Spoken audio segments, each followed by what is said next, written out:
سڵاو عزیزان، زۆر خۆشحاڵم لە بەرنامەیەکی نوێی GPS جارێککە بە یەکتر شاد دەبینەوە لە شاری باوە گورگور، شاری برایەتی و پێکەوە ژیان، شاری فرنەتەوە و فرە ئاینزا و فرە کەلتور. ئەو شاریکەوە ئەم کەلتورانە زۆر تەندروستانە کاریگەریان لەسەرێکەیە. با پێکەوە بچین ناو شارەکە و بە چاوی خۆمان ئەم ڕاستێ ببینی.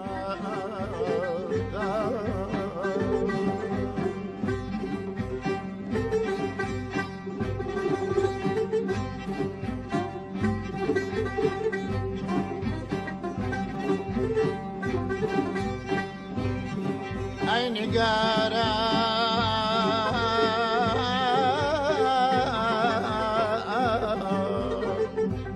أي نقارة بس يبغى الجاي وفا بكري دوا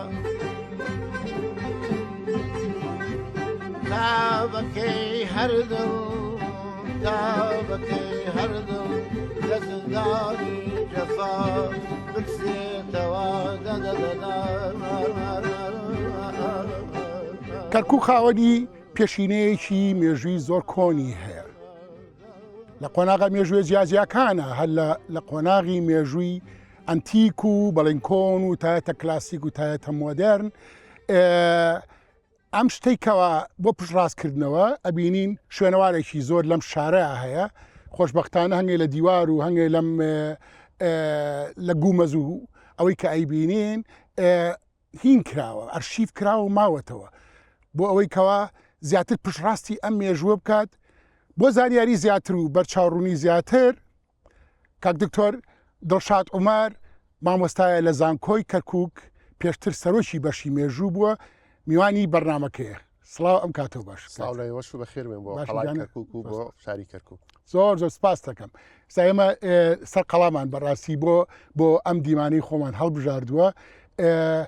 تۆزێک با بگەڕینەوە بۆ مێژوویەکی کۆن. دیارە ئەم شارە زۆر کۆنەوە نییە؟ بەڵێ تر بۆ بەرچاوڕوونی زانیاریمان بیت. بەڵێ بەخێر بێن سەرچاو. ئێوە شوێنێکی گرنگتان هەڵبژاردووە لە مێژووی شاری کەرکووک کە یەکێکە لە بناغی دامەزرێننی شاری کەرکووک، قەڵای کەرکووکە کە ئێمە لەسەری داین. بە شێوەیەکی گشتی شاری کەرکووک ئەم قەڵایە چەند کۆنە؟ عمقێکی مێژووی دیاری هەیە لەسەر ئاستی جیهاندا. و یەکێ لەو دیاردە شارستانیەتانی کە هەیە قەڵای کەرکووکە کە هەتا ئێستا نەزانرا و تەمەنی کەیە بە حکمی ئەوەی هەتا ئێستا کنەوە پشکنی نەکراوە لە سەر قەڵای کەرکووک. ببووە کاک دکتۆر، منیش ئەو پرسیارە بەڕاستی ئێستا لایم دوایی بیر مەچێتەوە، بۆی ئەمێ بیوروژێنم. باشە شوێنەوار ناز نهاتون بۆ ئێرە، ئایا کنەوە پشکنی نەکراوە، ئایا خوێندنەوەیەک بۆ ئەم هەنگێ لە شێوازی معمارەکە شێوازی معماری بەڕاستی ئیسلامیە بە گومەز و بە مناڕشتەکانە دیارە. چۆنە تا ئێستا کنەوە پشکنینی بۆ نەکراوە؟ بەداخەوە هەتا ئێستا لەو ڕۆژەی حکوومەتی عێراقی دروست بووە لە ساڵی 1920 تا ئەمڕۆ بە هیچ شێوەیەک هیچ تیمێکی کنەوە پشکنی نەهاتووە و هیچ بەرنامەیەک لە بەرنامەکانی حکوومەتی عێراق یەک لە دوایەکەکاندا نەکراوە بۆ کنەوە پشکنی لە قەڵای کەرکووکدا. بەڵام ئەوەی دۆزراوەتەوە، ئەوەی پشتڕاستێکاتەوە بۆ ئێمە کە بتوانین سەرەتایەک بۆ مێژووی ئەم قەڵایە دابنین، ئەوەیە کە لە ساڵی 1923 لە ڕێگای سوتفەوە 51 تاتە قوڕینی ئەدۆزرێتەوە لە لای چەپی قەڵاکەدا کە لە ناویدا ئاماژەیەکی مێژی زۆر گرنگیتەیە کە ئەو تاتە قوڕینە ئەگەڕێتەوە بۆ هەزارەی دووەمی پێش زاین سەردەمی حەموڕابی و لە ناو ئەو تاتە قوڕینیانەدا کە ئێستا لە مۆزەخانەی نیشتیمانی عێراقدایە ئاماژەی نووسراوی شتێدا بە نووسینی میخیەوە کە ئاماژە بۆ دەکات کە قەڵا لە هەزارەی سێمی پێش زاین ناوەند و پایتەختی دەسەڵاتی گۆتیەکان بووە. ئێمەش زانین گۆتیەکان ڕەچەڵەشی کورد پێک دەهێنن، کە بۆی ئەتوانین بڵێن لە هەزاری سێمی پێش زایندا قەڵا بوونی هەبووە. مێژ و نووسان وەکو تاها باقر و فواد سەفەر و دکتۆر جەمال ڕەشید و دەیانی تر ئاماژە بۆ واکەن ئەڵێن نەخێر قەڵای کەرکووک کۆنترە ئەگەڕێتەوە بۆ سەردەمی هەزاری چوارەم کە کاتێک دامەزراندنی شار دەستی پێکرۆ بە تایبەتی شاری وەرکا لە 3500 پێش زاین کە دەستی پێکرەوە. بۆیە قەڵا مێژوویەکی زۆر کۆنی. ئەم قەڵایە وەکو بەراوردێک لەگەڵەوە قەڵایکە لە هەولێر لە وەکو ئەیزانین و ئەیناسین مێژووە کۆنەکە کامیان کۆنترە چکم هەردووشی خەڵایەکە تا ئێستا وەکو لەوێ کە شوێنێک هەلێن لە ماڵەکان کە ئەرشیف کراوە ناوی ئەو خەڵکانی تیا نووسراوە کەوا دازام تاکەی لێرە ژیاون ئەو بەراوردە چۆرە و چەند کۆنترن پێکەوە بە شێوەیەکی زانستی کاک نەهڕۆ ناتوانین بە هیچ شێوەیەک بەراورد لەسەر تەمەنی قەڵای کەرکووک و هەولێر بکەین لەبەرەوەی قەڵای هەولێری شەتا ئێستا کنەوە پشکنین لە چینەکانی نەکراوە بەڵام هەندێک تایبەتمەندی هەیە لە قەڵای کەرکووکە هەیە لە قەڵای هەولێردانە هەندێک تایبەتمەندی لێکچوونیش هەیە لە نێوان قەڵای هەولێر و قەڵای کەرکووک بە شێوەیەکی گشتی قەڵای کەرکووک و قەڵای هەولێر کۆنتترین قەڵان لەسەر ئاستی جیهانەکەیش تایبەندبندیان ئەوەیش کە ژیانی تیا بەردەوام بووە تا ئەو ڕۆژەی بڕیاردراوە کە ژیان لەسەر قەڵانەمینە قەڵای کەرکووک تا ساڵی 1990 هانەوەی خەڵک و ژیان و ئەو خان و ئینانە هەمووی ماوە 1956 خان و حەمامانە بە بڕیارێکی سیاسی ئەو سەردەمەی حکوومەتی عێراقی سەدام حوسێن کە دێ سەردانی کەرکووکەکە لە 16 1990 کە ئەبینی ئەم قەڵایە بینێر هیچ ڕوخسارێکی نەتەوەکانی خۆیان تادانیە هەمووی ڕوخساری نەتەوەی کورد و تورکمانی تێدایە بۆیە بڕیارەدای بە ڕوخاندنی ئەم قەڵایەوە بە دوو قۆناغ دەست پێ دەکە قۆناغی یەکەم ساڵی 1990 چەند شوێنەوارێکی دەڕوخێنن قۆناغی دومی ساڵی 1990 کە خۆمان شاید حاڵی وندیان شاید حاڵی تر هەیە کە چەندێک ئامێری ڕوخاندن لەسەر ئەم قەڵای کۆکراوەوە بۆ ڕوخاندنی هەموو ئەو شوێنەواری کە ئێستا بە چاو دیارە کە نزیکی 1956 خان و ماڵ و حەمام و گەرما و خان و بازار و پێگەی ئاینی وەکو کڵێسا وەکو مزگەوت و ئەمانی تێدا بۆ ڕووخا ئەوی دیارە ئەوی ماوەتەوە هەتا ئێستا چەند دیاردەیە کە ئەوش گومەتی کچی پاشایە گومەتی کچی پاشایە کە لە ساڵی 1360 دامەزراوە سەردەمی جەلائیریەکان سەردەمی مەغۆلەکان دروست کراوە و هەروەها مزگەوتی نەبی دانیالمان هەیە کە قەبری سێ پێغەمبەری یەهودەکانی تا ئەوش دانیال و حوزێر و حەنینی تێدایە کە تەمەنی ئەگەڕێتەوە بۆ هەزاریەکەمی پێش زانی مزگەوتی گەورەمانەیە کە ئەگەڕێتەوە کە ئەو مزگەوتە پێشتر کڵێسا بووە بەڵام مەغۆلەکان و هۆلاکە کە هاتووە و بۆ بە ئیسلام ئەو کڵێسایی کردووە بە مزگەوت و ئێستا بۆتە مزگەوتی گەورەی ناوە لەگەڵ هەندێک خانووی کەسایەتی دیار کە ئەیبینین لەسەر ڕوخساری شێوەی خانوەکان یان ناوەکانیان نووساوە کە کەساتی دیارن وەکو شاعر بوونە وەکو کەسی ئیداری بوونە لەم کەرکووکەدا تایبەتمەندی شتر کە قەڵای کەرکووکێتی لە هەولێر نییە ئەو شێوە ڕوبەری قەڵای کەرکووک فراوانترە لە ڕوبەری قەڵای هەولێردا زۆر فراوان کە نزیکەی ئەڵێن 200,000 بۆ 250,000 متر دووجایە بەرزەکەی زیاتر لە بەرزی قەڵای هەولێرەوە بێت لەمەی ناو قەڵای کەرکووکە چەند تونێڵێکیان دۆزیوەتەوە ئەو تێنێڵانە درێژەی هەبووە بۆ دەرەوەی شار بۆ ڕاشێشانی بۆ هاوردنی ئەمەش ناچێتە خانیکن و پشکنینەوە کە ئەم تونێل شتانە ئادۆزن ئەمانە هەمووی لە ڕوخساری ڕووکەشی سەرەوەی دیارە لە چینەکانی سەرەوەی دیارە بەڵام هەتا ئیسا کنەوە پشکنی لە چینەکانی خوارەوە نەکراوە بۆی تەمەنی ئەم قەڵایە بزانرێ کاک دکتۆر یەی لە ناو با بڵێن مێژووی کلاسیکەوە مێژووی دەوڵەتی عوسمانی و ئەو کاتی کەوایەتی کەرکووک ئەبێتە پایتەختی ویلایەتی شارەزور ئیتر مامەڵەشی هەتا لەگەڵ لەو سەروبەندە بریشینەکان هەبووە ئیتر بابان لە سلەیمانی شاری کەرکووک ڕاستیدا شاری کەرکووک هەتا سەدەی 17 قەڵا بووە هەندێک شاری تر هەبووە لە دەوروپشتی وەکو داقوق و وەکو نووزی و هەندێک شوێنی تر هەبووە بەڵام ناو جەرگەی شاری کەرکووک قەڵا بووە بۆیە قەڵا تەمەنی هەر ناگەڕێتەوە بۆ سەدە قەڵا لە سەردەمە کۆنەکانەوە لە چاخە کۆنەکاندەوە ناوەندی دەسەڵاتی گۆتیەکان بووە ناوەندی دەسەڵاتی لۆلەبیەکان بووە ناوەندی دەسەڵاتی هیر و موتانەکان بووە ئاشووریەکان بووە دوای ئەوە ئیمپراتۆریەتی ڕۆمانی و سلۆقس هاتوونە بۆ ئێرە سەردەمی دەوڵەتی عوسمانی لە سەردەمی دەوڵەتی عوسمانی کە کاتی ئەم ناوچەیەکەوێتە ژێر قەڵەمڕەوی دەوڵەتی عوسمانیەوە لە سەدەی 16 هەمدا کەرکووک ئەبێت بە ناوەندی دەسەڵاتی ویلایەتی شارەزور واتە پایتەختی ویلایەتی شارەزور ویلایەتی شارەزور هینیشی فراوانی هەبووە بڵێ دێرەوە تا سنوورەکانی ئەودی سنوورەکانی ئێستای سلێمانی و کە ئەچێتە ناو ڕۆژهەڵاتەوە و لەم لاشەوە ڕۆشتووە تا کۆی و کۆی سنجاخۆ و ناوە ناڕۆشتەوە لێرەشەوە تا کەلار و کەفری ڕۆشتووە و کەرکووکش بەشێک بۆ تێیدا و هەولێر و مووسڵیشی لەگەڵدا بووە ئەمانە هەمووی ئەو ناوچانە بەڵام بە بڕیاریشی سیاسی لە ساڵی 1879 دەوڵەتی عوسمانی گۆڕانکاری لە یەکە ئیدارەکانی خۆیەکان لەم ناوچاندا و ویلایەتی شارەزور هەڵەوەشێنێتەوە و هەمووی ئەکاتەوە بەسەر ناونشانێکی تازە دێ ئەنێ کە بەناوی ویلایەتی مووسڵەوە و پایتەختی ویلایەتی شارەزوری کۆن و ویلایەتی مووسڵی تازە ئەگوازێتەوە بۆ ناوەندی شاری مووسڵ کە ئەو کاتەش کەرکووک ئەبێ بە سنجقێک لە ویلایەتی مووسڵ و سلێمانیش بە سنجقێکە و هەولێر و ئەو ناوچانەش هەمووی تابعی سنجقەکانی کەرکووک بوونەوە بەشەکانی تریش تابقی سنجقەکانی سلێمانیدا بووە. کاکتۆریەمەیتر دوای ئەوە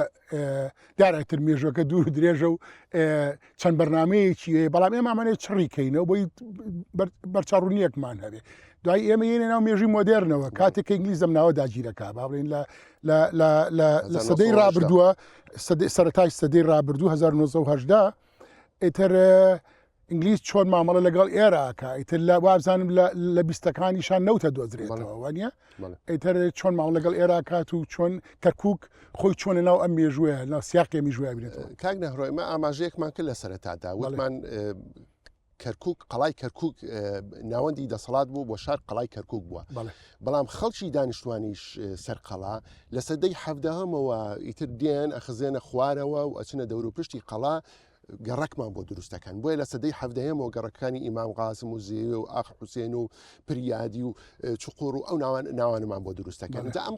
قۆناغی سەردەمی دەوڵەتی هینە دەوڵەتی قەڵەمڕەوی دەوڵەتی عوسمانیە و دەیان شوێنەوار و دیارمان لەو سەردەمەدا هەیە وەکو کاروانسەرامان هەیە وەکو خانەقامان هەیە وەکو تەشیەمان هەیە وەکو ناوەندی هەروەکو شوێنەوار لە ناو قەڵاکە و لە دەرەوەی قەڵاوەکەش دەیان خانمان هەیە دەیان قەیسەریمان هەیە دەیان بازارمان هەیە ئەم قۆناغی کۆتایی پێدێت لەگەڵ کۆتایی هێنانی دەوڵەتی عوسمانی لە دوای جەنگی جیهانی یەکەمەوە لە ساڵ 1970 کە کاتی ئەم ناوچەیە بە کەرکووکیشەوەکەوێتە ژێر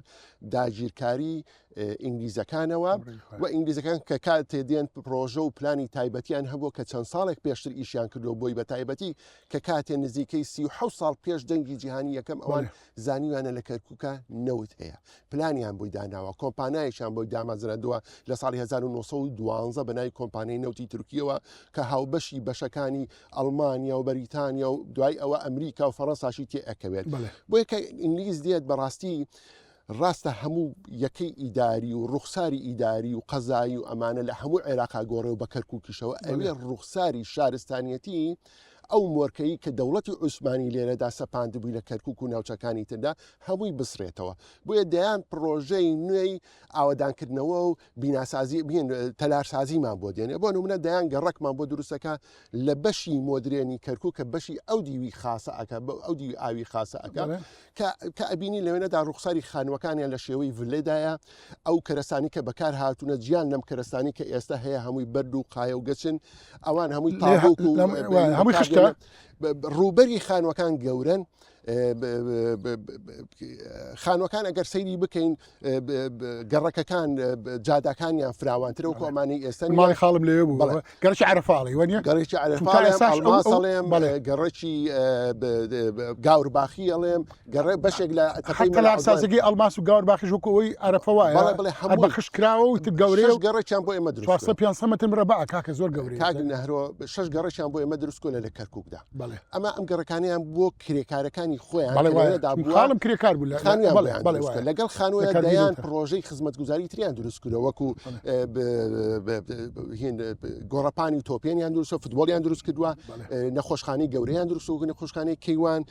ناوەندی کۆمەڵایەتی و ڕۆشنبیریان دروست کردووە کە لە عرەفە و لە ناوچەکانی تردا هەبووە و دەیان قوتاب خوێندنگا و ناوەندی تریان دروست کردووە ڕێگاوبانیان دروست کردووە پریان دروست کردووە بۆمان ئەمانە هەمووی ئەگەر سەیری بکەین ئێستا بڕۆن بەشێکی ئەو دیوی کەرکووکی مۆدرن ببینین کە زۆر جیاوازە لەگەڵ کەرکووکی پێش جەنگی جیهانی یەکەم لە هەموو ڕوخسار لە ڕووی تەلارساریەوە لە ڕووی ڕۆکانی ترەوە هەمووی ئەومان پێ ئەڵێ کە ئینگلیزەکان کە هاتوونە بۆ ئێرە ویستویانە پرۆژەی یاخود بیرۆکەی شارستانێتی ئۆروپا و بەتایبەتی بەریتانیا بۆ ئێمە بگوازنەوە لە کەرکووگە نزیکی کارگەی نەوتیش بێت بڵێ لەبەر کارگەی نەوت لەبەرەوەی پیشەسا یەکەم پیش دامەزاندن ئەو جێدەستی کە لەوێ هەیە بەڕاستی لە لێرە لەم گەڕەکە ئەم گەڕەکانی باڵین ئەڵێن دیگەڕەکە کوردەکان بەڵێ. ئەیترەمە چ ئازادیە و چکەڕێکی سکانەوە ئیتر زۆر کەم ئەیبین ئەو تەلار سازیە زۆر بەڵێ، کەمە بین بەڵێ، وانە بەڵێ. ئەو جێدەستەیە بەڵێ اینجا ئینگلیزەکان کە کاتێ یەکەم دامەزراندنی پیشەسازی نەوتەکەن لە کەرکووکدا بەڵێ. ئەیانوێت ئەوە بگەێنن کەوا دەرهێنانی نەوت هۆکارێک بۆ گەشەسەندنی ئابووری کۆمەڵاتی و ڕۆشنبیری لە کەرکووکدا بەڵێ. ئەمە دەیان بەڵگیان هاودۆتەوە بوانە بۆ ئەم بابەتەش دەیان شتیان دروست کردووە پێگەی ڕۆشنبیری پێگەی کۆمەڵایەتی کەرکووک وەکو شارێکی کرانەوە لەسەر هەموو شارەکانی عێراق و لەگەڵ هەموو دەوڵەتە دراوسەکان و تەنانەت بۆ لە ساڵی چلەکان و پەنجاکان و شەستەکاندا دەیان ئاهەنگی گۆرانی و گۆرانی بێژی ناسرا و دەیان گۆڤار و ڕۆژنامە بڵاوکراوەتەوە لێرەدا هەگێ وێنە و ڤیددیوی کۆن هەیە هیچ سەرەتای پەنجاکانە ئەو پشڕاستی و شتاکە کە ئەو پەیوەندی مۆدررنیکەوە لە نێوان باڵێ ڕەگەزەکانە هەبووە لە نێوان تاکەکانیم کۆمەلگایە هەبووە تەنات ئەو شتە لە بەغاشە لەمە گەشەی داوە بە هەموو بوارەکانیدا بواری مەسەن وەرزش ها گەشەی داوە لێرە دەیان تیپ و یاریزانی باش هەڵکەوتونە لە ڕووی کۆمەڵایەتیەوە دەیان کەسایەتی دیار کەوتونە و جۆرێک لە تێکەڵبوون لە ناو نەتەوەکان و ئەو فرەنەتەوەی ئەو فرا ئاینی ئاینزایی کە لە کەرکووکدا هەبووە ئەو فرە کەڵچەر و کەلتورەی لە کەرکووکدا هەبووە لەو سەردەمانەدا جۆرێک لە تێکەڵبوون و پێکەوە ژیان لەگەڵیاندا زۆر ئاسایی بوو لەگەڵ یەکدا لە کۆمپانیا و لە کارکردن و لە بازار و لە شوێنەکانی تێدا هەر هەمووی تێکەڵبوونە لەگەڵ ئەمانەدا کەکتۆر من دوا قسەمە بەڕاستی بەس ئەوەی کە ئەیبینم من حەزمە کرد هەر چەند یەکێک چەند تەلارێک لەم تەلارانە وەکو نمونەیەک بۆ تەلارسازی ئەو دەمە ئەرشیف کرێ هیچ پلانێکەیەکەوە چەند شوێنێک باڵین ساق هین کرێنەوە بڵێن نۆژەن کرێنەوە جوان کرێنەوە بە هەمان کەرەسا بە هەمان فۆرم و ئەوەی کەوا بەڕاستی لە وڵاتانی پێشکەوتوو ئایبینین وانە؟ بەڵێ بەداخەوە دایان جار ئێمە هەوڵمانداوە وەکو زانکۆ وەکو ناوەندی زانکۆ وەکو کەسایەتی دیارەکان وەکو هەندێک خەڵکی خەمخۆر پلانیان پێشکەشکوە بەڵام کەمتەر خەمی حکوومەتی ناوەندی بەغا و حکوومەتی مەحالی لە کەرکووکدا ئەوەی کە ئێمە پێگەیشتونە زۆر کەمتەر خەمە یەکەمیان نەزانی و نەزانیانە بە گرنگی مێژوو کەلتور و هێرتش لەم شارەدا دووەمیان کەمتەر خەمیان بەرامبەر ئەم بابەتەدا من گەیشتمەتەوە قەناعەتی کەمان هەستیان با گرنگی مێژوو دانیە هەستیان بە گرنگی کەلتور و شوێنەوار دانیە لەبەرەوەی ئەمە شوێنەوار نازانەوە لەوانەیە ئەوان ترسی ئەوەیانە بێکەوە ئەو مێژووە وەکو ناسنامێک و شناسێک بەڕاستیت بە قازانجی نەتەوەی سەردەست کە کوردە بەڕاستیەکە لەو هۆکارانی کە چۆتە ناو سیستمی یاخۆت پرۆسەی تعریبکردنی کەرکووکە لە کۆتایەکانی سەدەی بیستەمدا دەستی پێکردووە بۆیە ئێمە پلان هەبووە خەڵکی خەمخۆر هەبووە لە ناو زانکۆ ئێمە دەیان ڕاگەیاندن بە تایبەتی تەلەڤیزۆنی کورسا دەیان بابەتی لەسەر ئەم بابەتە وروژاندۆ بۆ هەوڵدان بۆ خستناوی قەڵای کەرکووک بە ناو لیستی شوێنەوار و پاراستنی شوێنەوارەکان لە یونسکۆدا بەڵام کار نەکراوە بۆ ئەمەدا دەیانجا هەوڵماندا و بودجەیەک تەرخان بکە لە حکوومەتی مەحەلی لە حکوومەتی ناوەندی بۆ ئەم بابەتە نەکراوە بۆی ئێمە ئێستا قەڵای هەولێرە بینن و قەڵای کەرکووکە بینی زۆر جیاوازەیە لە نێوانیاندا بۆیە تەماحمان ئەوەیە کە ڕۆژێ لە ڕۆژانگەن ئەم قەڵایەش نۆژەم بکرێتەوە و ئەو ڕوخسارە جوانەی کە پێشتر هەی بووە کە لە ڕووی ڕوخسارەکانی فرەنەتەوەی تێدا بووە فرە ئاینی تێدا بووە فلە کەرتوری تێدا بووە پێکەوە ژیان لەسەر ئەم قەڵایەدا هەبووە قەڵا 1956 خانووی تێدا بووە لە پێش ساڵی 1990 کوردی تیاژیاوە تورکمانی تیاژیاوە مەسیحی تیاژیاوە عرب مسلمانی تیاژیاوە جوولەکەی تیاژیاوە ئێمە ئێستا لە ناو کەرکووکە زۆر جاڵێن ئەمە تورکمانی قەڵای ئەمە گاوری قەڵای ئەمە کوردی قەڵایواتە ئەمانە هەمووی دەلالەتن بۆەوەی کەوا ژیانێکی فرە پێکەوە ژیان لەسەر قەڵا هەبوو ئەمانێت لە نۆژەنکردنەوەدا جارێکتر ئەم بیرۆکەیە و ئەم ڕاستیانە جارێکتر بگەڕێتەوە بۆی ئێمە کەرکووک زۆر پێسمان بەوەیە کەوا جارێکتر بۆ پاراستنی ئاسایشی کۆمەڵایەتی جارێکتر بۆ ڕنگدانەوەی ئەم فرەیە لە ناو کەرکووکدا هەبێت پێویستمانە لە قەڵاو دەستی پێ دەکەین زۆر سپاس زۆر خۆشحاڵ بم بەڕاستی جناویش عەزێ دەکێشا تایارە هاتی بەڵام زانیاری چاکێ پێبەخشین من سپاس دەکەم.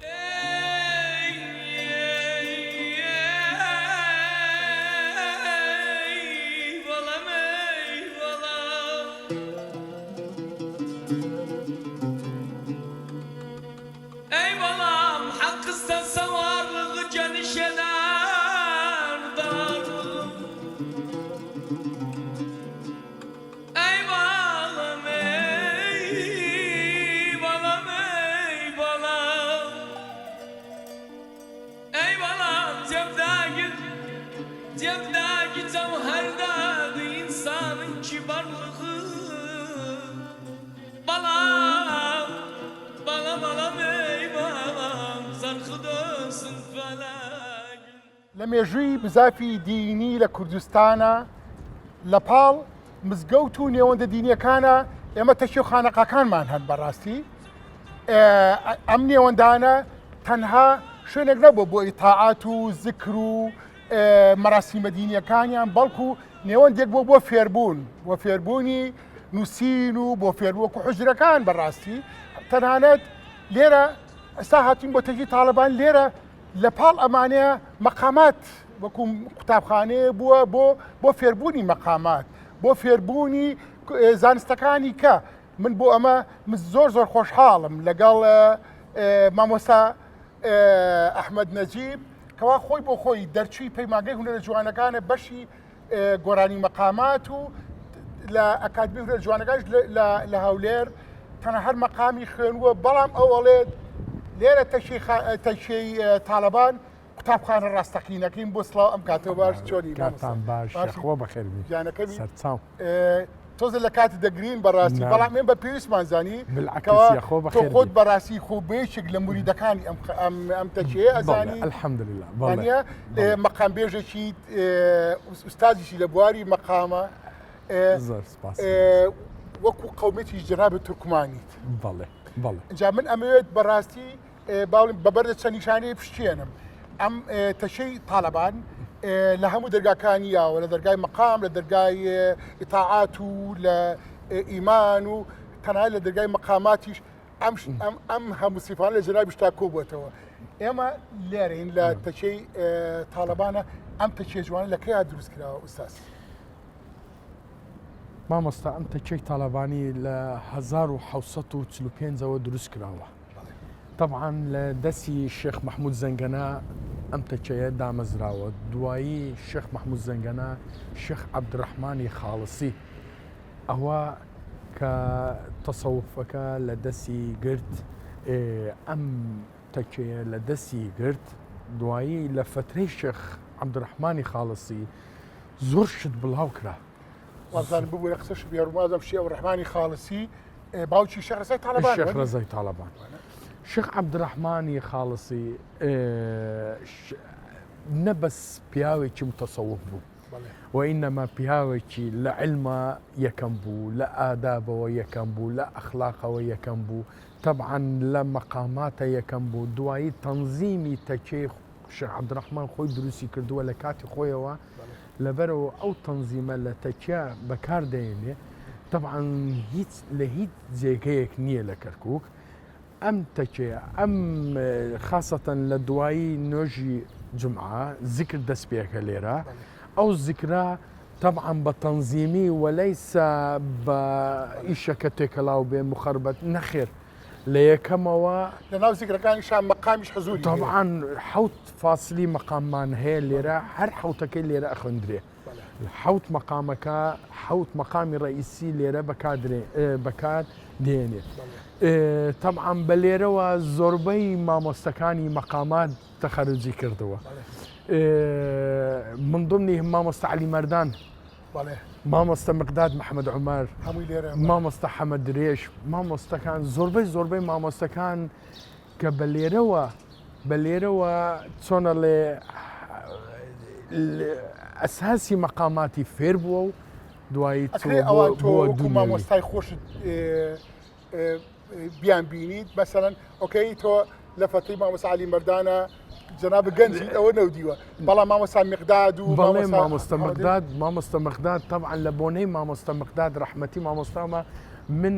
ئەم تەکەیە ناسیم و هاتم بەم لە ڕێی مامۆستا مقدادەوە کە هاتم لێرە طبعا شێخ یوسفیش یارەبی تەمەنی درێژ بێ هەر بمێنێ ئەوە مەجالی دا بۆ گەنجی مەثەڵەن گەنجێکە مەقام بێژە بابێتە لە ناو حەلەقە لەبەرەوە لێرە حەلەقەیەک هەیە ئەو حەلەقانە بەس جەماعەتی مەقام بێژەکان لەو حەلەقەیە ڕاوەسێ مەقامات و تەنزیلەی دینی ئەو شتانە بەکاردێنن ئەخوێنن وهاکەدە لە مناڵیوە حتا ئیمڕۆ وإنشاءالله بەردەوام ڕاستی نێوەندێکی زۆر جوان بێت ئیتر هم لە دیوێکە ئیتاعەتە لە دیوشە پڕە لە نەغم و لە ئاواز و مامۆستا تەکیا مۆسیقای تیا یان لا موسيقى مامۆستا مقام يعني موسيقى مقام يعني موسيقى تۆ مقام خوێنی ئەگەر نەشازنەکەی ئەگەر تۆنی خۆت بزانی لە چی لە تۆنەوە مقامە خوێنی ئەوەش حسابی کە مۆسیقایە بەڵام تۆ ئامێرێکیش فێر بووی ئامێری قانون بەڵامی تر لێرە ئەو ئەسفەناکەی ئەو ئەسفە ناکەم بەس مقام بەکاردێنێت طبعا مقامش بە شعری دینیەوە بە شعری دینەوە وەکو مۆشەحات وەمانە و دووەم شت مامۆستا طبعا مۆشەحات دینی یعنی لێرە هەر چوار زمانەکە بەکاردێنێ عەرەبی و کوردی و تورکمانی و فارسی منیش ویستم ئەو شتە بڵێم بەڕاستی تەکەی تاالبان وەکو چەترێکی زیندوو وایە کە هەمونەتەوەکان لە ژێری بەڕاستی کۆبوونەتەوە بۆیە بەسەن تۆیەکی وەکو تاچێکی تورکمان چۆن بەسراویتەوە بەم هینە بەم تەکەیە مامۆستا تەکەی تاالبانی کە من ئەوها بستومە حتا ئیمڕۆ کە بە چاوی خۆمەی بینم ڕۆژێک لە ڕۆژان تەکەی تاالبانی شێخ یوسف خاستەن شێخەکان کە ئێستا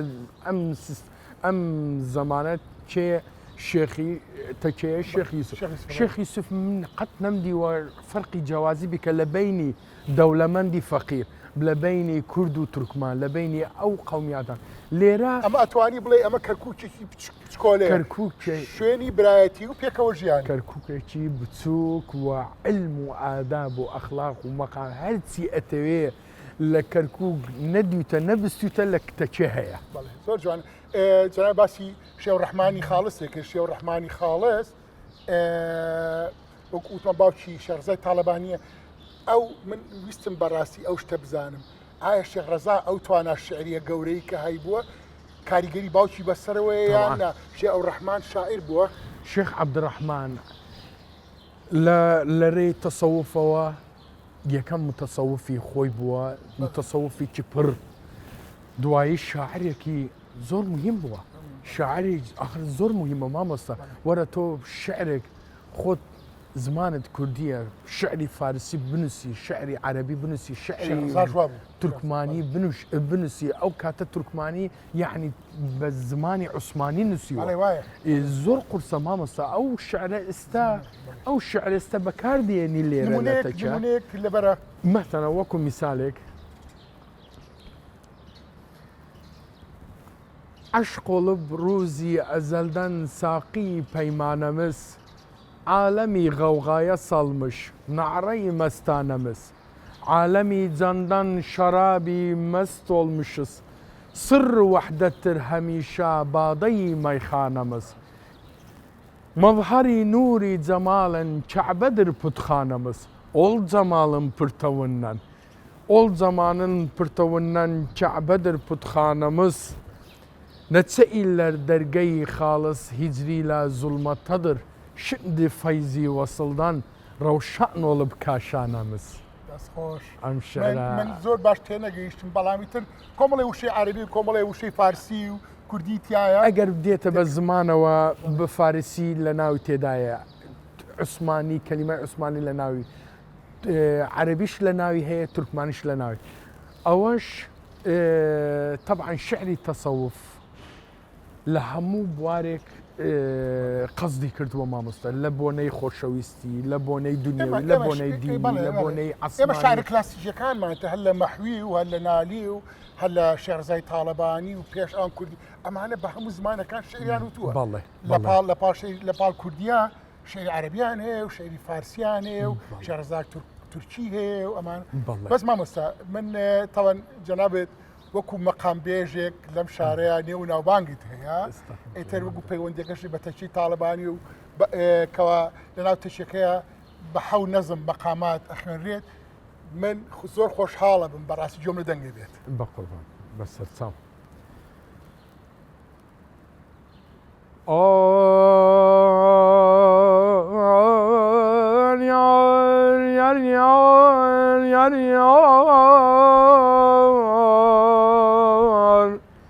يا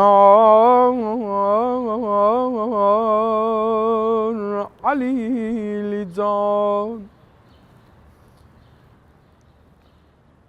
Zanneder cahil olanlar bizler divanayız. Biz cemal yar görmüş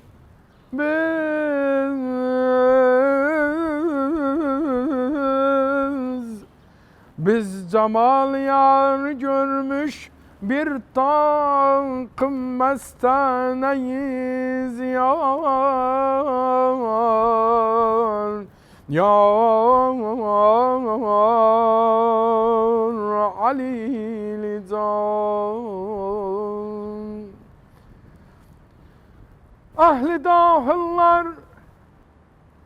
Ahli dahıllar ne bilsin,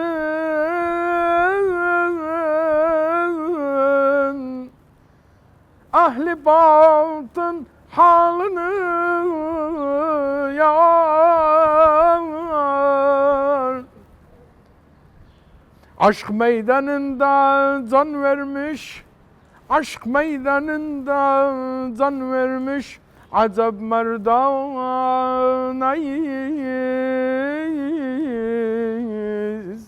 Acab merdanayız. Yar yar. بابا بس خوش مامۆستا کەشێکی تەسەوفانت بەڕاستی لێرە خولقان Ama şiiri Şeyh Abdurrahman Xalısiye zanneder cahil olanlar bizleri divaneyiz. Biz yar, cemal yarı görmüş bir takım mestaneyiz. Yani o şiira ئەو مەقامەت چی بوو ڕاست بوو ama em makami avşar bu. هاوشار Balı. قوربان من زۆر سپاس دەکەم بەس لێرە لە نزیکی تەچیەکەوە قەبرستانی شێم حەیدین هەیە وەک ئەڵێن زۆربەی مەقام بێژەکان ئیتر لەوێ نێژراون ئارامگای ئەوانە ئێمە ئەتوانین بچین سەردانێکیان بکەین.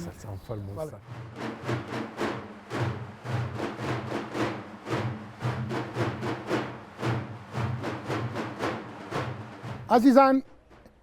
لەولا تەچەی تاڵەبانەوە گۆڕستانی شێم حەیدین هەیە لە کەرکووک. ئیتر ئەم گۆڕستانە بۆ مامۆستا ئەحمەد مانایەکی زۆر گەورەیە. جەبا بزانین بۆچی ئەم گۆڕستانە دیارە هەر خۆی گۆڕستان خۆی بۆ خۆی مانای گەوری هەیە، بەڵام ئەمەی کەوا ئەم لە گۆشەنیگایەکی خۆیەوە ئەیبینێت. گۆشەنیگاکەی تۆ چییە؟ بەڵێ ئوستاد من ئەم قەبرستانە قبری ڕەحمەتی مامۆستام لێرەیە کە لە مناڵیوە لە دەستیە ئەم پیاوە گەورە بووم. مامۆستا مقداد خبير المقامات العراقي مامۆستا مقداد محمد عمر. طبعا کەی ئەمری خوای کرد کەی مامۆستا 2019 مانگی هەشت ئوستاد. بەڵێ بەڵێ ئەرە وەڵڵا قبرەکەی مامۆستا علی مەردان لێرەیە لە شێم حەیدینە. مامۆستا علی مەردان لەوێیە. قبری هونەرمەندی تورکمان هابە لەوەیە. هابەش لەم لێرەیە. هابەیەش لەوەیە. قبری مامۆستا حەمەد درێژ باوکی عومەرە درێژ عینە لێرەیە. مامۆستەکانی تر ئەوانە کە مەقام بێژەکان بووە ئەگەر دنیەوی ئەگەر دینی خوێندیانە هەموو قبرەکەیان لێرەیە. ئەمە دەلالەتە مامۆستا تەکەی تاڵەبانی چەند تەئسیری هەبووە لە دەروبەری ئەم گەڕەکانە زۆربەی مەقام بەژەکان لێرەوە دەرچووە. مامۆستا من ئەم شتم زۆر پێجوانە دیارە ئەمە بە شێوەیەکی خۆڕسک ئەمە هاتوون لێرە کۆبوونەتەوە یان لێمەش لە گردی سەیوان هەیە ئەوەی کەوا ئێمە بەر لە ماوەیەک لە مەهاباد بووین لە مەهاباد مەزاری مەزنان هەیە کەسێکی خاوەن بەڵێن خاوەن دەسەڵاتێکی باڵێن دەسەڵاتی کەلتوری و دەسەڵاتێکی مادیش هاتووە تێتی حەیفە ئێمە خاوەنی ئەم هەموو بیرمەندەین هەرێکە لە شوێنێ بێت هەمووی لەم مەزارە کۆکەینەوە نەوەی داهاتووکەیەن یەک بەیەک بەسەریانەکەنەوە. مەزاری مامۆستا هەیە من لە تەنی هەژارەوە لەولا محەممەدی ماملێ لەولا ڕسوڵی نادریە لەولا جەماعەتی ڕەحمەتی قازیەکانە هەمووی لەو مەزارە کۆبووەتەوە بەڵام ئەوەی لێمەش لێرای بینین کارێکی زۆر جوانە. مامۆستا لێرەش ناڵێم تەئسیری تەکیە و دەروبەری بووە و لەبەرەوە زۆربەی مەقام بێژەکان حتە منیش بستومە لە ڕەحمەتی مامۆستام. مامۆستەیەک مەقام بێژ بووە کە وتووە وەسیەتی کردووە کە مردم لێرە قەبرەکەم داینە حتى جوی ذکری تەکچەی جۆی گرم. خۆرا زۆر سپاس قوربانی مامۆستا ئەزەی کێشە زۆر مەمنون زۆر سپاس عزیزم یاخۆ گیانەکەمی بەخێر زۆر مەمنون سەرچاوم خۆشحاڵ بووم بەخێر بی گیانەکەمی سەرچاوم زۆر سپاس گردانی چاوم بم بەگەشتێرەی گالەوێدا باڵا گردانی چاوم بم بەگەشتێرەی گالەوێدا دەمێ ئیسا دەمێ لوقمان دەمێ سەفایکی خوێنێدا دەمێ ئیسا دەمێ لوقمان دەمێ سەفایکی خوێنێدا بە ئەوڵتی ریدا لەرزیم کە من غافل بووم نەمزانی کە ئەوڵتی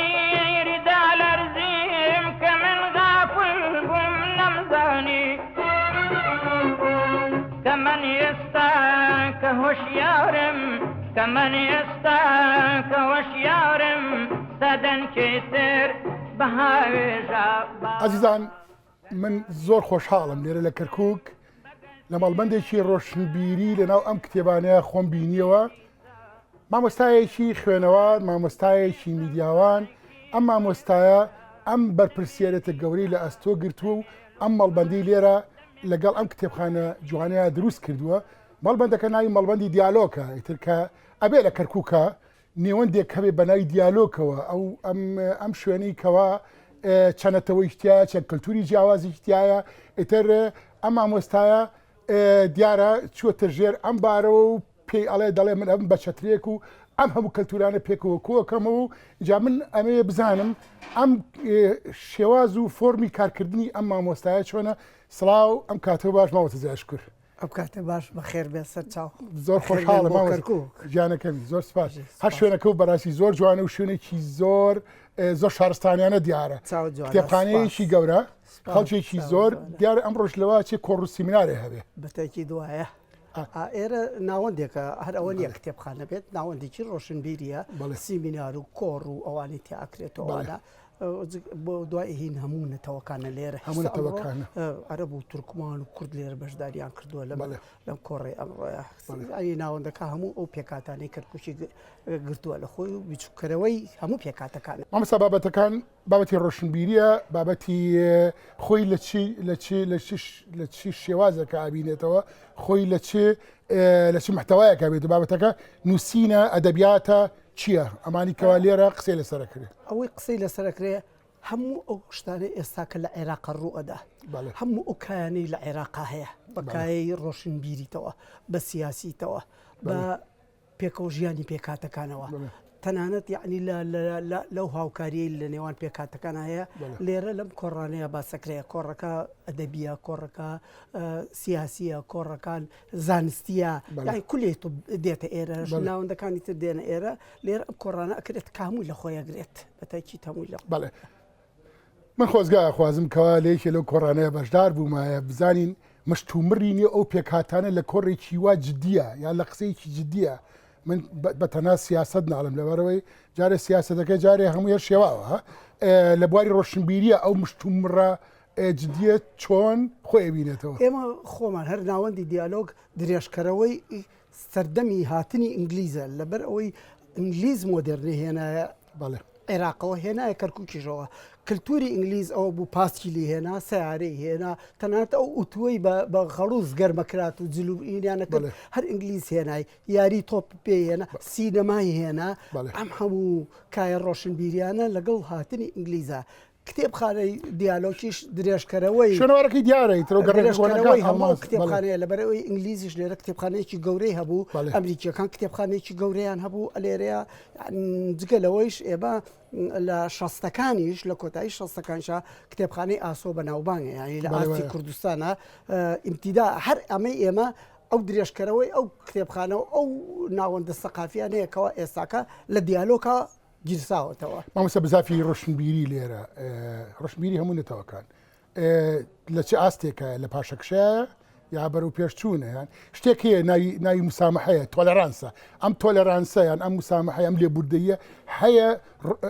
ئەوەش لە ئەستۆی ڕۆشنبیرە ڕۆشنبیر ئەبێ ئەو چەمکە گەورەیە بەڕاستی لە ئەستۆ بگری ئایا ڕۆشنبیرەکانی ئێرە بای ئەوەنە لێبوردن بەرامبەر یەکتری لە ڕاستیە ئەو ململانێت و نوتیژەی لە نێوان هێزە سیاسیەکانە هەیە بە تایبەتی لە کاتی هەڵبژاردنەکە شۆڕ نەبووەتەوە بۆ ناو ڕۆشن بیران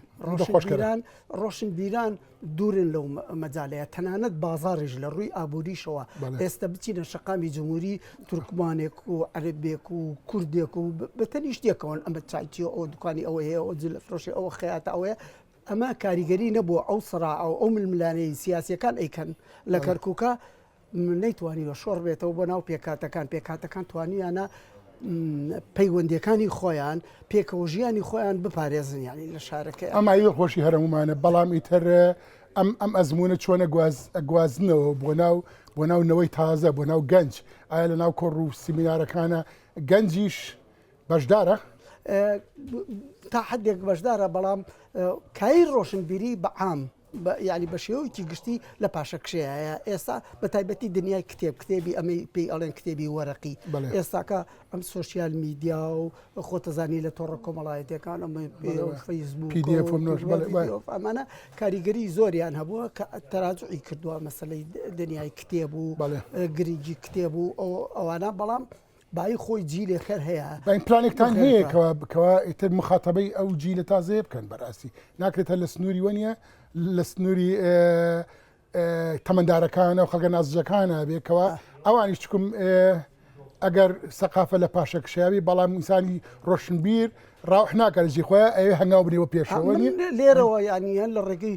کەناڵ ئەم بەرنامەیە ینی گلەیم هەیە لە مەسەن لە قوتابخانە کوردیەکان قوتابخانەکانی پێکهاتەکانی تر تەڵەبەکانیان دێنن بۆ سەردانی ئێرە تێن سەردانی ئەوان بەس قوتابخانە کوردیەکان نایەن بەداخەوە ینی ئەمە یەکێکە لە پاشە کشەکان ینی قوتابخانە کوردیەکان نایەن ئەو قوتابخانە عەرەب و تورکمانەکانیان ئەوان دێن ئەو جگە لەوەیش ینی حەزەکەم شتێکت دەمێ وەکو زانیاریەک خوێنەری ژن با بڵێن خوێنەری عنسری مێ زۆرترە لە کوڕەکان دیارم لە ئێرانە بینی ئەوان زیاتر دێن و بەس ئەوەی لێرە ئەبینی من نازانم یان هەر چاوم بەر کتێبە کوردیەکان کەوتووە یەک لەگەڵ کتێبی کوردیا کتێبی عەرەبی و کتێبی تورکی و تورکمانی فرۆشی ئێمە ئێستا لێرە وەساوین لە بەشی کوردەکەەوە بەشی ئینگلیزیشمانەیە بەشی عەرەبیشمانەیە هەریەکە و جیا کراوەتەوە ئێستا ئەوەی لەوێ کۆڕەکە ئەکرێت لە بەشی عەرەبیە لەوێکرێت ئێرە بەشی کوردیە جەناب خۆت ئیشرافی هەر هەموو یەکی ئیشرافی هەموو یەکەم و ئەو کچیشم لەگەڵ کچەکە تورکمانە خۆی خوێنەرێکی باشە نووسەریشە شاعیریشە ئیتر زۆر بە شێوەیەکی جوان تەعامل ئەکا لەگەڵ ئەوانەی کە دێنە ئێرە و قسەیان لەگەڵکەین جگە لەوەش ئێمە گروپ هەیە دێنە ئێرە یانی دانیشن خوێندنەوە مناقەشە ئەکەنەوەە ئیسەیەکێک لەوە ئەو ڕێکخراوەیە ئەو ڕێکخراوە خۆمان ئەندامی تایە من خۆم ئێستاکە ئەندام لە ئەو ڕێکخراوەیە کە دێن کۆڕەکەنەوە ئەمەسەر نەئەکرا تەلارێکی کۆنی کەرکووشی لەلایەن نازەملایەن شارەوانیەوە لەلایەن پارێزگاوە شتێکی وایە بەڕێبراتی ڕۆشنبیری وەرێ بگرتایە و نۆژەم بکرایەتەوە و ئەم کەشە و ببردایەتە ئەو تەلارە هەستەکەم تەلارەکە لێرە زۆر تازەیە دیارە ئەمە عیبەیەکیش نییە بەڵام لەو تەلار ڕۆشنبیرانی کەوا مەسەلەن جارێکی کە ئەو کۆڵانانە ئەو گەڕەکە کۆنانە چۆن جاریشکە چالاشیان بکەینەوە نیە من گلەیم هەیە یعنی ئەزانتی ناڵێم گلەیم هەیە لە حیزبی کوردی وەلەو گلەیەکە یعنی پڕ پێستی خۆیەتی گلەیان لێ بکەم کە ئەو لایەنانەی ئێستا کە جەنابەت باسی کرد لە حیزبەکانە ئیهمال کراوە بەداخەوە ینی دەکەواتە هینە قسەکە زیاتر لەسەر ئەوەیە کەوا جەنابە بەردەوامیت ئەمە منەزانم نەفەسێکی زۆر درێژی ئەوێ سەبری ئەیوبیەوێت بەڵام وابزەم جەنابە کارەکە و ئاسان کردووە کەم تا زۆر تا حدێک خۆتەزانی ینی کتێبخانە ئێستا ئەو سەرچاوەیە نییە ینی بۆ بژێوی ژیان پلانی ماگانەتان هەیە بۆ ئەم کۆڕ سیمینارانەیە یانمان هەیە بەڵێ ئێمە خۆمان پەیوەندیشمان پێوە لیژنەیەکەیە مەسەن تەقیمی مەسەن زەلامی گەڵم من ئەمە کۆڕێ بکەم دەربارەی بابەتێکی ئەدەبی لیژنەیەکەیە کەوا ئەو بابەتە هەڵبسەنگێنێت و ئەو سابڵێت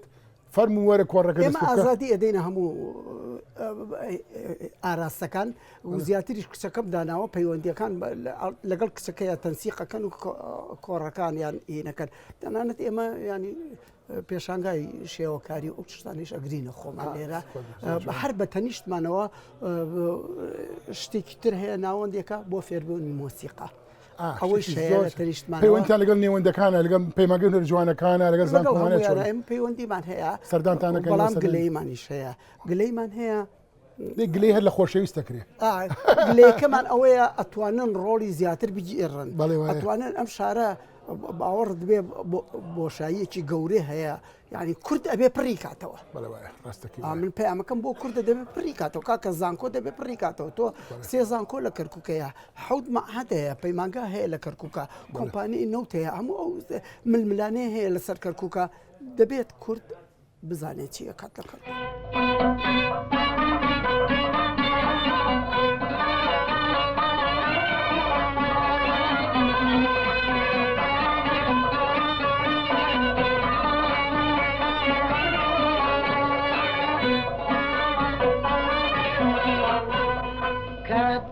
كاتانا باوانم عمرم كاتانا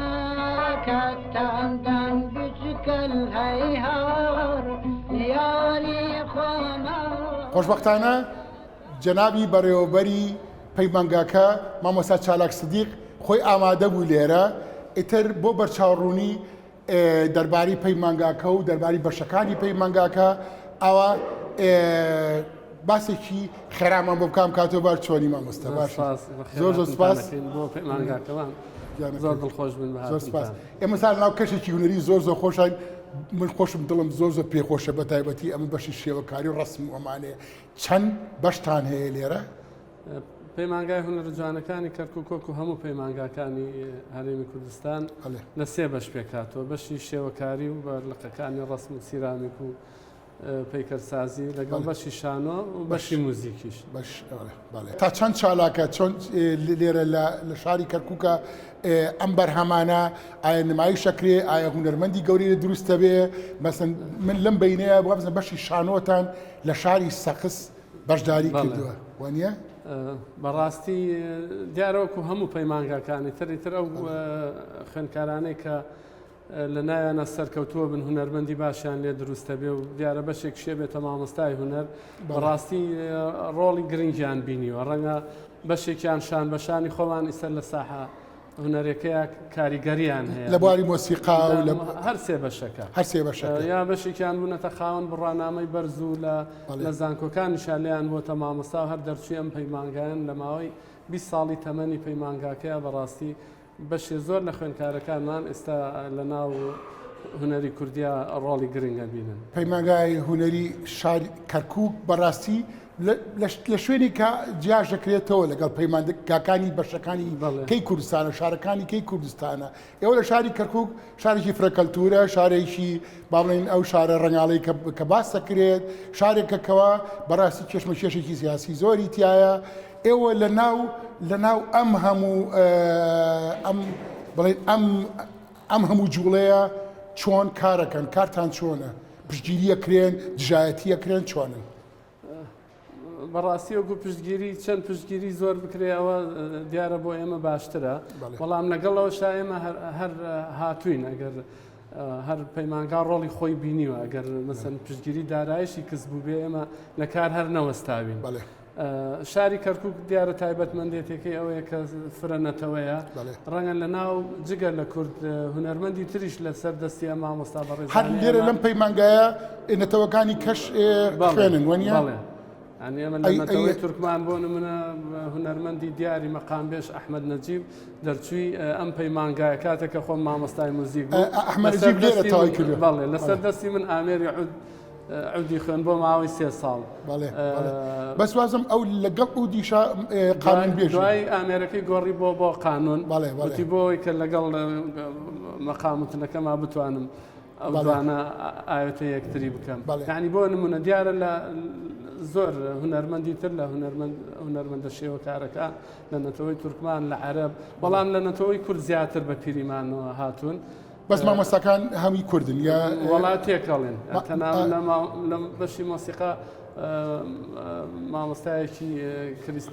کریستیان مەسیحیمان هەیە مامۆستانی نۆز بنیامین پیانۆژەنێکی ئاسبەرزە و لەسەر مستەوای ئەو پیانۆژەنە بەڵێ مامۆستای تورکمانی تیا مامۆستای عەرەبی تیا یعنی نمونەی هەر چوار نەتەوەکە لێرە لە پەیمانگاکەمانە هەیە زۆر وەکو خۆش. مامۆستا وەکو خوێندکاریش. نێوەندێکی ئاوا بەڕاستی دیارە جەدوایەگە بڵین هودەیەکی کەلتوری لەم شارەیە ئیتر ئەبێ کۆمەک بکرێت ئەبێ پشتگیری بکرێت یان ئەبێ پەیوەندەکانی بۆ فراوان بکرێت چۆنن ئێوە پسن پەیوەندەکانی ئێوە چۆنە لەگەڵ دەور و پشتانە بەڕاستی بەداخەوەکو شاری کەرکووک ینی وەکو بڵێن ئیدارەی شاری کەرکووک سەردەمانێکی زۆرە هیچ یارمەتیەک نەدراوین تەنیا ئەم بینایی کەتیایە وەکو مڵکی پەروەردەی کەرکووکە جیناوەکو لایەنی دارایی یان کاتی فیستیڤالەکان بەڕاستی کە پێویستی بە کۆمەک و ئەو شتانە بە مەسرەفەکرێ وەکو شاری کەرکووک هیچ هاوکاریەک نەکراوین. ئێمە هەموو جارە بانگەشاکەی بە دیموکراتیزەکردنی پەیوەندیەکان یا بە دیموکراتی بوونی سیستەمەکە بەڵام ئێستا لە بەروی لە شوێنێکی ئاوا ئێوە لەلایەن حکوومەتی هەرێمەوە بەڕاستی سەر بە حکوومەتی هەرێمن پەیمانگاکانی پەیمان حکوومەتی هەرێم وانی هەرێمی کوردستان بەڵێ وەزارەتی پەروەردە بەڵام ئیتر لەوێ یەکسەر وەکو چۆن بڵێیت نییە دیوارێکتان بەڕووە داخراوە و لە کاتێکە تۆ کەشەکەی ئەوە بۆی ڕنگاڵاکی کەشەکەی ئەوە بۆی پڕەکەی لە ئاواز کەشەکەی ئەوە بەڕاستی بۆی پڕەکەی لە ڕۆشنبیری یعنی ئەبێت ئەوانیش بێنە ناوە نییە ئێمە ڕەنگە ئەو مامۆستایانی کە لێرە یان خوێندکارانی کە ئەبنە مامۆستا دامەزرێن یا کاری هونەریەکەن بە زۆری لە شاری کەرکووکە هەرچەنە لە شارەکانی تری هەرێم ڕەنگە تەواجودیان هەبێ بەڵام بۆ خەڵکی شارەکە دروست کراوە زۆر جایی شوکارمان هەبوو بێ ئەڵێن ئەو پەیمانگایە سەر بە هەرێمە ڕەنگە دەرگایان لەسەر داخست بێتین بەڵامی تر لێرە بەشی خۆی ینی یارمەتی لەلایەنە کوردیەکانەوە بە تایبەتی مەڵبەندی ئەمە ئەوەیە کە بەڕاستی سیاست و ئەمانە دژایەتی بەو شێوە دژایەتی کەلتورکە بەڵام دوجار هەر ڕۆشنبیری کەلتوری باتەوە خەم نەبێ ئێمە هەر بەردەوامین گرنگەوەیە بەردەوامی نەفەسە درێژ بێ بەڵێ دەستان خۆش بێ مامۆستا چالاک ڕۆژانە بەشەکان پرۆڤا ئەکرێت بەشی مۆسیقا ئەوەسا باگرانێکی مۆسیقی زۆر خۆش لە گوێمانە کەوا دیار خوێندکارەکان زۆر چالاکن لەناو کەشێکی هونەری نیگارکێشان و شێوەکارین و بەشی شانۆش من گومانم لەوەیە نییە کاوانش ڕۆژانە هینی خۆیان بکەن پرۆڤەی خۆیان بکەن ئیتر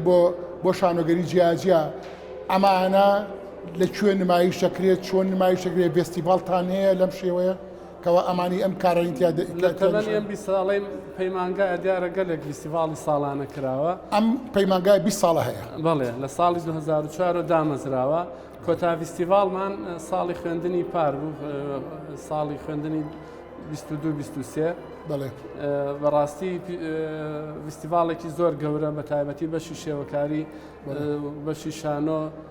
ڕۆڵێکی زۆر گرنگیان بینی تا ئێستش پاشماوەی بڵێن ئەو فیستیڤاڵە هەر لە شوێنی خۆیان هەر پێشوازی لەکەن پێشوازیەکی زۆر گەرمی لێکرا ئەو چەند ڕۆژەی فیستیڤاڵ بەشی شانۆش دیارە نمایشی خۆی کرد و لە هۆڵەکەیە چەند شانۆگەرێکیان ئامادە کردبوو جگە لەوەش کە کارنامەی دەرچوونیان هەبێ بەڕاستی ساڵی وا هەبووە 8 کارنامەی دەرچوونی خوێندکارانی پۆلی 5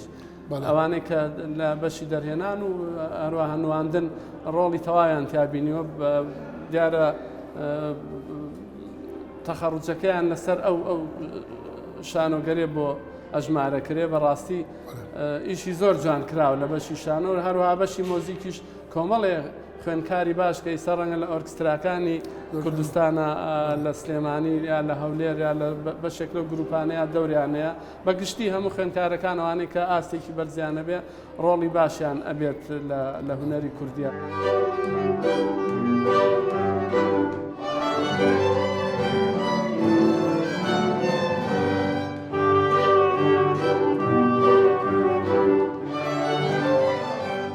عزیزان ئێرە لە سەدەری شاری کەرکووک کۆتایی بە بەشی یەکەمی بەردەوامێکی بیەزێن